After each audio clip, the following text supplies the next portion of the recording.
नमस्कार।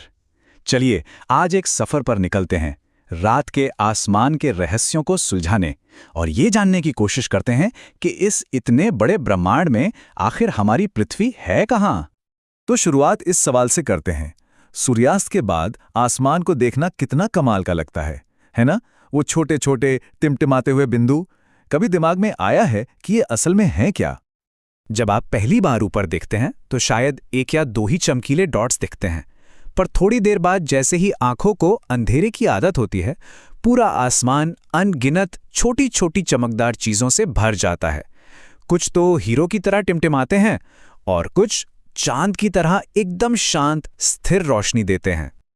तो इन सब चीजों को, सूरज, चांद और वो सारी चीजें जो रात के आसमान में चमकती हैं, इन्हें वैज्ञानिक भाषा में कहते हैं खगोलीय पिंड या सेलेस्टियल बॉडीज। पर एक मजेदार सवाल ये उठता है कि अगर आसमान इन चमकदार चीजों से भरा हुआ है तो फिर ये दिन में हमें क्यों नहीं दिखती? आखिर ये सब चली कहां जाती हैं? अच्छा, इसको ऐसे समझते हैं। सोचिए आप एक अंधेरे कमरे में हैं। अगर आप दीवार पर टॉर्च मारते हैं तो आपको रोशनी के छोटे छोटे डॉट्स साफ दिखेंगे, बिल्कुल रात के तारों की तरह। लेकिन जैसे ही आप कमरे की मेन लाइट जलाते हैं, क्या होता है? वो टॉर्च वाले डॉट्स लगभग गायब हो जाते हैं। बस, सूरज हमारे आसमान की वही मेन लाइट है। उसकी अपनी रोशनी इतनी तेज होती है कि दिन के वक्त तारों की हल्की रोशनी छिप जाती है। तो आसमान में दिखने वाली इन चीजों में एक बहुत बड़ा फर्क है। कुछ होते हैं तारे, जो असल में गैस के बहुत बड़े गर्म गोले होते हैं। इनकी अपनी गर्मी और अपनी रोशनी होती है। और दूसरी तरफ होते हैं ग्रह। उनकी अपनी कोई रोशनी या गर्मी नहीं होती। वो तो बस अपने सबसे करीबी तारे की रोशनी को रिफ्लेक्ट करते हैं, ठीक वैसे ही जैसे चांद सूरज की रोशनी से चमकता है।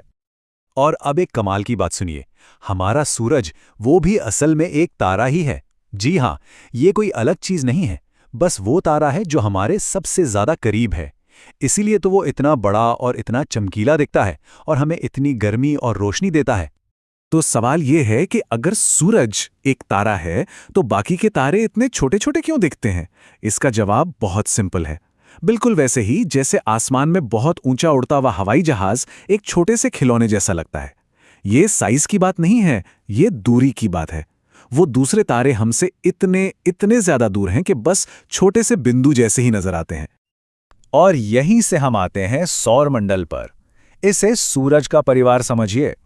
सूरज इस परिवार का मुखिया है जो बीच में है, और इस परिवार में है 8 ग्रह, उनके अपने चांद यानी उपग्रह और शुद्ध ग्रह और उल्कापिंड जैसी और भी कई चीजें। ये सब सूरज की जबरदस्त ग्रेविटी की वजह से एक साथ बंधे हुए हैं। तो इस सौर परिवार में कौन कौन है? चलिए सूरज से दूरी के हिसाब से देखते हैं।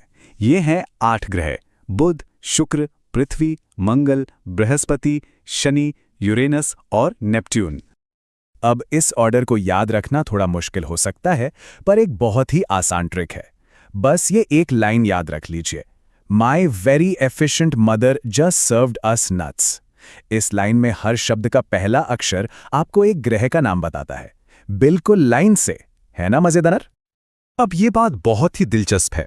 हर ग्रह अपनी ही धुन में अपनी ही रफ्तार से चलता है। जरा यहां देखिए, बुध जो सूरज के सबसे पास है, सिर्फ 88 दिनों में ही सूरज का एक चक्कर लगा लेता है। और इसकी तुलना कीजिए बृहस्पति से। उसे एक चक्कर पूरा करने में पृथ्वी के हिसाब से करीब 12 साल लग जाते हैं। और ये देखिए, बृहस्पति पर एक दिन 10 घंटे से भी कम का होता है। सोचकर देखिए। लेकिन हमारे सौरमंडल में सिर्फ ग्रह ही नहीं हैं, इनके और भी पड़ोसी हैं, जैसे कि क्षुद्र ग्रह। ये छोटी छोटी चट्टानी चीजें हैं जो ज्यादातर मंगल और बृहस्पति के बीच एक बेल्ट में घूमती रहती हैं। और फिर हैं उल्कापिंड, जो असल में अंतरिक्ष में घूमते हुए चट्टान के छोटे छोटे टुकड़े हैं। यहां एक मजेदार फैक्ट है। शुक्र ग्रह को अक्सर पृथ्वी का जुड़वां या अर्थ ट्विन कहा जाता है। पता है क्यों? क्योंकि उसका साइज और उसकी बनावट हमारे ग्रह से बहुत मिलती जुलती है। कह सकते हैं कि ये सौर मंडल में हमारा जुड़वां भाई बहन जैसा है। लेकिन इन सारे ग्रहों में से एक ग्रह ऐसा है जो सबसे अलग है, सबसे खास, एक जो हम सबके लिए सबसे ज्यादा जरूरी है, हमारी पृथ्वी, हमारा अपना अद्भुत घर। तो आखिर पृथ्वी में ऐसा क्या खास है? असल में यहां पर जिंदगी के लिए एकदम सही माहौल है।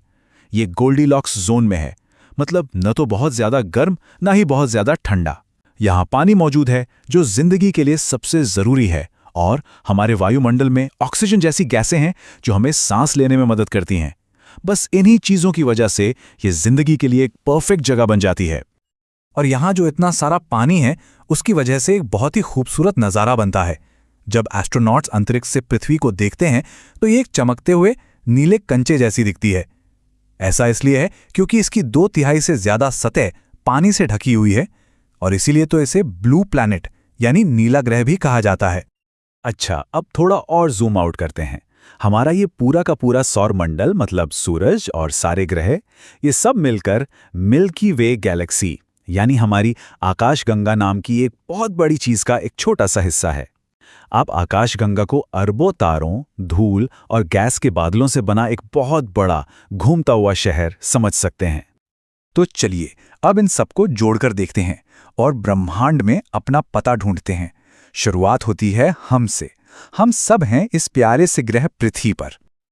और हमारी पृथ्वी, जैसा कि हमने अभी जाना, सौर मंडल नाम के एक बड़े परिवार का हिस्सा है जो हमारे लोकल स्टार यानी सूरज के चक्कर लगा रहा है। अब थोड़ा और पीछे हटते हैं।